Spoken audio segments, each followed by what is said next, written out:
कामचोर देवरानी। एक बार की बात है, सुषमा अपने पूरे परिवार के साथ खुशी खुशी मोहन नगर में रहती थी। उसकी दो बहुएं थी, पल्लवी और शिवानी। एक दिन दोनों बहुएं रसोई में काम कर रही होती है कि तभी उनकी सास सुषमा उन्हें बुलाती है। अरे बहू, जरा इधर तो आना। शिवानी, जरा जाकर देखना सासू माँ क्या कह रही हैं। दीदी आप ही देख लो ना जाकर, आपको भी तो सुनाई दे रहा है। अरे मैं आटा गूंद रही हूँ ना, तुम चली जाओ। हाँ तो मैं भी तो सब्जी काट रही हूँ ना दीदी। अरे बहू जल्दी आओ। ओफो, ये तो जाएगी नहीं। मैं ही जाकर देखती हूँ कि क्या करना है। पल्लवी सुषमा के कमरे में जाती है। जी मम्मी जी, क्या हुआ? शाम को घर पर कुछ मेहमान आने वाले हैं, तो तुम अच्छा सा खाना बना लेना बहू। ठीक है मम्मी जी, आप बता दीजिए क्या क्या बनाना है और कितने लोग आ रहे हैं। सुनील की मौसी जी और उनका पूरा परिवार आ रहा है। कुल मिलाकर 3 लोग और हमें मिलाकर हुए 9 लोग। तो अभी से ही तैयारी करना शुरू कर दो। और हाँ, घर की सफाई भी कर देना, हाँ अच्छे से। जी मम्मी जी, सब काम हो जाएगा, आप चिंता मत कीजिए। पल्लवी शिवानी को घर में मेहमान आने वाले हैं इसके बारे में बताती है। क्या 9 लोगों का खाना बनाना होगा, घर की सफाई करनी है? बाप रे, सासू माँ ने तो हमें घर की नौकरानी ही समझ कर रखा है। ऐसा नहीं बोलते शिवानी, हम इस घर की बहू हैं और घर के काम करना हमारा फर्ज है। दीदी तो है ही सासू माँ की चमची, जब देखो सासू माँ सासू माँ। मैं तो इतना सारा काम नहीं करने वाली। शिवानी कपड़े लेकर गमला साफ कर रही होती है और चक्कर आने का नाटक करने लगती है। मेरा सर चकरा रहा है।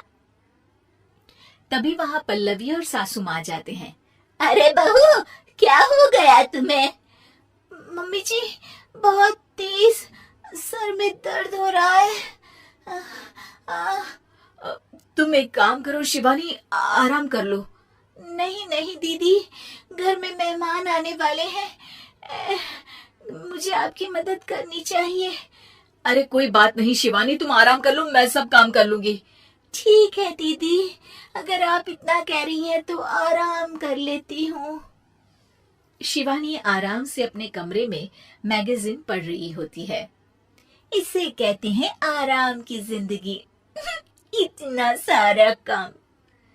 चलो सारा काम खत्म हो गया, शिवानी को देख आती हूँ। शिवानी अपने कमरे में ईयरफोन में गाने सुनते सुनते सो जाती है और उसके साइड में मैगजीन भी रखी होती है। पल्लवी वहां आ जाती है और वो सब देखती है। ओहो, तो मतलब सब काम चोरी का बहाना था। अभी बताती हूँ इसको। घर का सारा काम मुझे करना पड़ा और ये महारानी यहाँ मैगजीन पढ़ रही है, गाने सुन रही है। पल्लवी रसोई से एक प्लेट और चम्मच लेकर आती है और शिवानी को थाली बजाकर उठाने लगती है। शिवानी अचानक से उठती है। उठ गई महारानी, गाने भी सुन लिए, मैगजीन भी पढ़ ली। तुम तो बहुत बड़ी झूठी निकली शिवानी।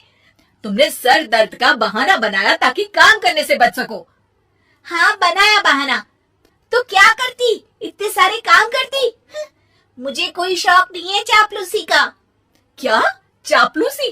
तुम्हें लगता है कि मैं सारे काम चापलूसी के लिए कर रही हूँ? और नहीं तो क्या। तभी वहाँ सासू माँ आ जाती हैं। अरे बहू, वो लोग बस आने ही वाले हैं, तुम तैयारियां कर लो। जी सासू माँ, तुझे तो मैं बाद में देखती हूँ। सब खाना खाने बैठते हैं और खाना शुरू करते हैं। तभी सुनील की मौसी बोलती है। वाह भाई वाह, खाना तो बहुत ही अच्छा बना है सुषमा जी। एक एक चीज में क्या स्वाद है। ये सुनकर शिवानी मुंह बना लेती है। उसे अपनी जेठानी की इतनी तारीफ रास नहीं आती। आपकी बहुएं तो बहुत ही अच्छा खाना बनाती है। हाँ, बनाती तो दोनों ही अच्छा है, पर आज ना ये सारा खाना बड़ी बहू ने बनाया है। छोटी बहू की तबीयत ठीक नहीं थी, सो इसलिए। मानना पड़ेगा सुषमा जी, आपकी बड़ी बहू तो बहुत ही गुणवान है। पल्लवी की तारीफ सुनकर शिवानी को जलन होती है। पल्लवी ये सुनकर खुश हो जाती है और शिवानी की तरफ देखकर उसे चिढ़ाती है। कुछ देर बाद मेहमानों के जाने का वक्त हो जाता है। मौसी जी सबके लिए उपहार लाई होती है। वो सबको शगुन के पैसे देती है और अंत में पल्लवी के पास आती है। तुम्हारे लिए शगुन का लिफाफा तो है ही, पर बहू तुम्हें एक और उपहार भी मिलेगा इतना अच्छा खाना बनाने के लिए। मौसी अपने सोने के कंगन निकालकर पल्लवी को पहना देती है। ये लो, ये मेरे मनपसंद कंगन है, अब से ये तुम्हारे हुए। धन्यवाद मौसी जी। ये देखकर शिवानी तो पूरी तरह से जल जाती है और गुस्से से रसोई में चली जाती है। तभी वहां पल्लवी आ जाती है और उसे अपने कंगन दिखाने लगती है। देवरानी जी, अब आपका सर दर्द ठीक तो है ना? मुझे लगता है कि अब सर दर्द शुरू हो गया होगा आपका।